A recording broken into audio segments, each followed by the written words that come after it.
دفعہ ایئرپورٹ پہ خاتون نے پوچھا کہ بھئی ہمارے شوہر جو ہیں وہ ایک سال کے لیے ملک سے باہر رہتے ہیں، تو ہمارے لیے یہ تو نیچرل ہے نا، وہ کہتے ہیں ہمیں پھر برائی کے خیالات آنا شروع ہوتے ہیں. تو انہوں نے کچھ سوال پوچھے، وہ حیا کے خلاف ہیں، میں اس کو نہیں یہاں ڈسکس کر سکتا.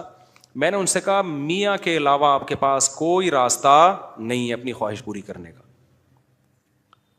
تو وہ کہنے لگے پھر ہم کیا کریں، میاں بھی مجبور ہے. وہ کہہ رہے ہیں میں کیسے، اور اپنے ساتھ رکھ نہیں سکتا میاں، کیونکہ جو ہے وہ اس کے پاس اتنی تنخواہ نہیں ہے کہ بیوی کو رکھ سکے. تو چند کیس ایسے ہوتے ہیں. اصولی طور پر تو میاں کو چاہیے اللہ پہ توکل کرے، غریب بھی ہے نا اپنے ساتھ اپنی بیوی کو رکھے. کوئی بات نہیں، میاں بیوی دونوں روکھی سوکھی مل کے کھا لیں گے، کم پہ گزارا کر لیں گے.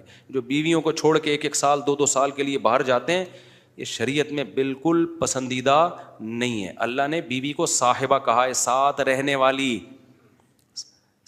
والی. مجھے وزیر آباد میں 1 مہینہ رہنا تھا، یہ بات ہوگی 2006 یا 2007 کی. انہوں نے کہا کہ 1 مہینہ آپ نے یہاں اسٹے کرنا ہے. بیانات کے سلسلے میں نا مسجد 1 مہینے کے لیے میرے حوالے کی تھی. تو میں نے کہا بھائی میں تو بیگم کے بغیر 1 مہینہ نہیں رہ سکتا، بچے بھی تھے میرے.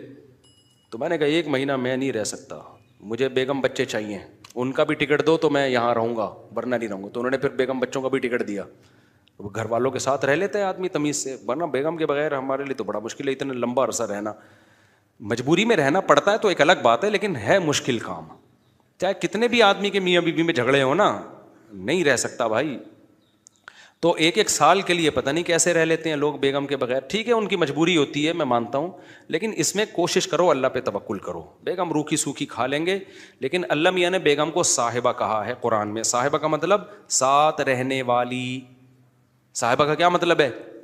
ساتھ رہنے والی. تو اس کا مطلب جب شادی ہو گئی تو وہ پھل ترو کی طرح تمہارے ساتھ چپک گئی ہے. پھل ترو کی طرح اس لیے کہہ رہا ہوں کہ لوگ پسند نہیں کرتے، لیکن اللہ نے اس کو آپ کے ساتھ کیا کر دیا ہے، چپکا. اب جہاں جاؤ گے بیگم صاحبہ ساتھ ہوں گی. آپ شارٹ ٹائم کے لیے جانا ایک الگ بات ہے، لانگ ٹائم کے لیے جانا ہے تو بیگم آپ کے ساتھ اللہ نے بولو چپکا دیے. وہ خود بھی گناہ سے بچے گی، تم بھی گناہ سے بچو گے. تو اس لیے یہ طریقہ ٹھیک نہیں ہے سال کے لیے میاں بیوی کا دور رہنا. اور پھر خواتین بھی پریشان ہوتی ہیں. تو گناہ کسی کے لیے بھی حلال نہیں ہے. میں نے اس خاتون سے کہا کہ 1 سال آپ کا شوہر باہر ہے، کیا اس کے لیے حلال ہے گناہ کرنا وہاں پہ؟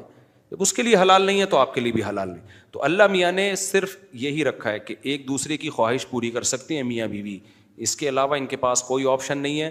تو اب پھر بھی نہیں آ رہا میاں، تو میں نے ان خاتون کو یہ کہا کہ اپنے آپ کو بزی رکھیں. آپ کیا رکھیں بھائی؟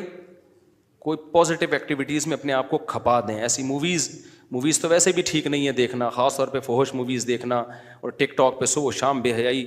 تو جب یہ انسان کی عادت ہے، جب وہ اپنے آپ کو کسی پازیٹیو کام میں لگا دیتا ہے نا، تو چند دن پھر یہ جھٹکے لگیں گے، اس کے بعد انسان نارمل. کئی لوگ ہیں جو 1 سال گھر سے باہر رہتے ہیں مجبوری میں، بیویاں بھی رہتی ہیں، وہ گناہ نہیں کرتے. وجہ کیا ہے کہ وہ سوچتے ہی نہیں نا اس بارے میں، وہ اپنے آپ کو بزی رکھتے ہیں، مصروف رکھتے ہیں. تبلیغی جماعت میں سال کے لیے لوگ جاتے ہیں. میں تو اس کو صحیح نہیں سمجھتا، بیگم کو، جوان بیوی کو چھوڑ کر جاؤ آپ. لیکن بہرحال جو جاتے ہیں تو وہ گناہ تھوڑی کرتے ہیں، بچے رہتے ہیں، کیونکہ وہ ایک خاص ترتیب میں اپنے آپ کو جوڑ چکے ہوتے ہیں. بہرحال یہ نہیں ہے اس کو. تبلیغی جماعت میں سال کے لیے جا رہے ہو، اگر شادی شدہ ہو بیگم کو بھی لے کے جاؤ ساتھ میں. ہم تو یہی کہتے ہیں تبلیغ والوں سے بھی، بھائی اگر سال کے لیے جا رہے ہو نا، تو یہ زمانہ بہت خطرناک زمانہ ہے. حضرت عمر نے جہاد میں نہیں چھوڑا تھا، تو یا اس کے لیے جو ہے وہ ایجڈ ہو گئی ہے، بوڑھی ہو گئی ہے، ایک الگ بات ہے. لیکن آج کل بہت مسائل کھڑے ہونے کا خطرہ ہوتا ہے. لوگ کہتے ہیں نہیں فلاں سال کے لیے گیا کوئی مسئلہ نہیں ہوا. بھائی مسئلہ ہونے پر حکم کا مدار نہیں ہے، فتنے پر حکم کا مدار ہے، خوف پر. بے پردگی جب ہوتی ہے تو لازمی زنا نہیں ہوتا، لیکن زنا کا خطرہ ہوتا ہے. تو خطرے کی بیس پہ شریعت نے عورت کو پردے کا حکم دیا ہے. سمجھ رہے ہو؟ تو آپ اپنی بیگم کو 1 سال کے لیے، جوان بیوی ہے، اس کو چھوڑ کے چلے گئے، تو ضروری نہیں کہ وہ برائی میں لگے، لیکن برائی کا خطرہ ہے نا. تو خطروں کی بیس پہ احکام دیے ہیں شریعت نے. برائی کا یقین ہو پھر تو بالکل ہی حرام ہے.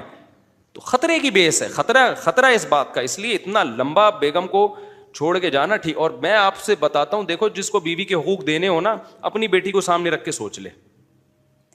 آپ یہ چاہتے ہو کہ آپ کی بچی کی شادی ہو اور داماد اس کو 1 سال کے لیے چھوڑ کے چلا جائے، تو آپ اپنی بیٹی کے لیے پسند کرو گے اس بات کو؟ تو جو اپنے کے لیے پسند نہیں کر رہے، دوسروں کی بیٹیوں کے لیے کیوں پسند کر رہے ہو اس بات کو؟ بھائی یہ تو غلط ہے نا. تو اس لیے یہ اچھے لوگوں کی علامت نہیں ہے.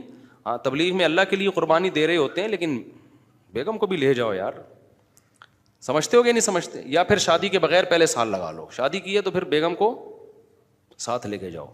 تو بڑے مسائل کھڑے ہونے کا خطرہ ہوتا ہے آج کل.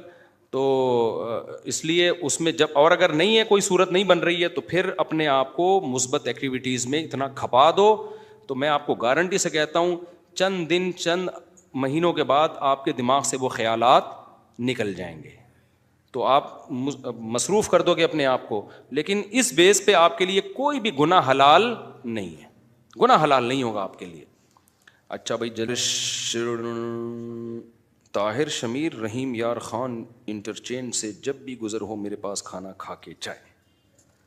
ٹھیک ہے انشاءاللہ، صلو علی الحبیب. چلیں کبھی گزریں گے تو. لیکن وہی ہے، کسی سے ملاقات نہیں کروانی، سیدھا کھانا رکھ دینا ہے، اصرار نہیں کرنا. ہماری مرضی، کھانا کھائیں نہیں کھائیں، نکل لیے پھر ٹھیک ہے. ایسی دعوت ہمیں بہت اچھی لگتی ہے. دیکھو مجھے وہ مہمان اچھا لگتا ہے جو بے تکلف ہو. آپ سمجھتے ہو نا میری اس پوری تقریر سے کہ میں لوگوں سے ملنا نہیں چاہتا، ایسا نہیں ہے. بے تکلف آدمی مجھے پسند ہے. میرے پاس 3 دن بھی لوگ ٹھہر کے جاتے ہیں جو میرے رشتے دار نہیں ہیں. لیکن یہ وہ لوگ ہیں، کیسے لوگ ہیں؟ ابھی پشاور سے میرے ایک پرانے دوست آئے ملنے کے لیے. آئے، میں نے کہا السلام علیکم، کیا حال ہے؟ سب سیٹ چل رہا ہے؟ الحمد للہ. اس کے بعد پتہ نہیں میں بھول گیا، وہ خود ہی جا کے کھانا کھا رہے ہیں. میں تو مصروف آدمی ہوں بھائی، خود ہی کھانا کھا رہے ہیں لیکن برا نہیں محسوس کر رہے. پھر جب مجھے ٹائم ملتا ان کو بلا لیتا، آ جاؤ یار بیٹھتے ہیں، یا بھائی چائے بنا کے لاؤ، بھائی ان کو بھی پلاؤ مجھے بھی پلاؤ. پھر کھانے کے ٹائم پہ مجھے یاد آیا ارے وہ آئے ہوئے ہیں. میں نے کہا آپ بھی آ جاؤ کھانا کھا لو. انہوں نے کھانا کھا لیا، صحیح ہے نا. پھر بھول گیا میں کہاں گئے، پتہ نہیں کہاں گئے. پھر اگلے دن مجھے یاد آیا اڑے بندہ آیا ہوا ہے بھائی، لیکن وہ ناراض نہیں ہو رہا. پھر میں آیا، جب میں فارغ ہوا میں نے کہا آ جاؤ یار، میں نے فلاں جگہ جانا ہے بیان کے لیے، آپ بھی میرے ساتھ ہی گاڑی میں آ جاؤ. اپنے ساتھ گاڑی میں بٹھایا، لے گئے ان کو، بیان کیا، گھمائے، پھر آیا اپنے ساتھ ہی واپس لے. پھر بھول گیا میں، پتہ نہیں بندہ گیا کہاں پہ. تو وہ ناراض نہیں ہوئے. 3 دن اسی طرح ہم نے ہنسی خوشی گزارے. اس کے بعد وہ نکل لیے. انہوں نے کہا میں پشاور پہنچ چکا ہوں. میں نے کہا یار کوئی میری طرف سے کوتاہی ہو گئی، معاف کر دینا. کہہ رہے کہنا تو یہ چاہیے تھا، بدتمیزی کی انتہا کر دیا آپ نے. لیکن وہ خوش تھا. تو ایسے بندے 100 دفعہ ہیں. میں نے تو ایک کمرہ اسپیشل مہمانوں کے لیے بنایا ہوا ہے، واش روم کے ساتھ، کہ مہمان آئیں اسٹے کریں یہاں پہ. لیکن وہ مہمان جو تکلف والا نہ ہو کہ جی پوچھا نہیں مجھے ناشتے میں مفتی صاحب نے، بھائی ہماری بہت ٹینشن ہے، ابھی یہ تجھے پوچھیں گے تو ہم تو گھر والوں کو کون پوچھے گا. ہاں کوئی بہت میرے ٹیچر آ جائے نا، استاذ آ جائے، معزز مہمان، کوئی بہت ہی اپر لیول کا میرے ٹیچر آ جائے، میرا چاچو آ جائے، وہ چاچو تو میرے بیچارے انتقال ہو گیا، میرے ماموں آ جائیں تو ان کے ساتھ یہ سلوک نہیں ہوگا.